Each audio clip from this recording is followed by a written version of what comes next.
आज की कहानी बहुत शानदार है। सबसे पहले तो आप लोगों की बातों में कभी मत आइए, क्योंकि लोगों की अक्सर आदत होती है कि अमरूद तो मांगेंगे मीठे, उसके बाद उसी को नमक लगा के खाते हैं। तो आज की कहानी है कुछ इस तरह की। एक राजा होता है, बहुत बड़ी प्रजा होती है, बहुत युद्ध जीते होते हैं, लेकिन सिर्फ उसके पास एक ही दुख होता है कि वो निसंतान होता है।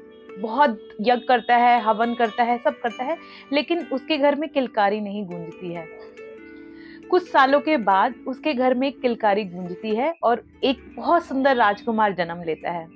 तो राजा ये ऐलान कर देता है कि अगले दिन उसके जन्म के बाद, राजकुमार के जन्म के बाद, जब वो द्वार खोलेगा तो जो भी इंसान आकर सबसे पहले जिस चीज को हाथ लगाएगा वो चीज उसकी हो जाएगी। ये सुनकर बहुत सारे लोग सोचते हैं कि वाह, कल तो हमारे वारे न्यारे हो जाएंगे। कोई सोचता है कि हम अस्तबल को हाथ लगा लेंगे तो सारे घोड़े हमारे हो जाएंगे। कोई सोना चांदी, कोई जेवर, और कोई हीरे मोती सब सोचता है, कोई बर्तन सोचता है। अलग अलग लोग अलग अलग चीजें सोचते हैं। तभी एक बच्चा अपने माँ बाप से जिद करता है कि मम्मी मैं भी आपके साथ चलूंगा। तो उसके माँ बाप उसको समझाते हैं कि बेटा कल बहुत भीड़ होगी, तो आपका जाना बिल्कुल ठीक नहीं है।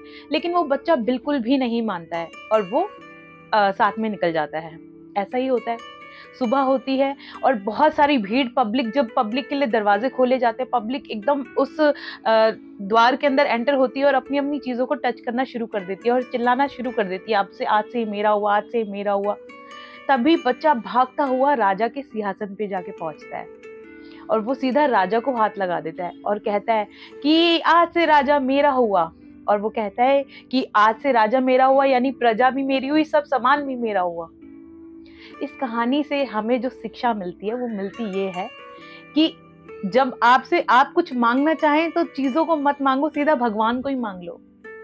अगर भगवान आपके होंगे ना तो सब चीजें ऑलरेडी आपकी हो जाएगी। अक्सर हम क्या करते हैं कि अपने दुख में भगवान को याद करते हैं, सुख में तो हम भूल ही जाते हैं। अगर आप सुख में भी भगवान को याद करोगे ना तो कभी दुख आएगा ही नहीं।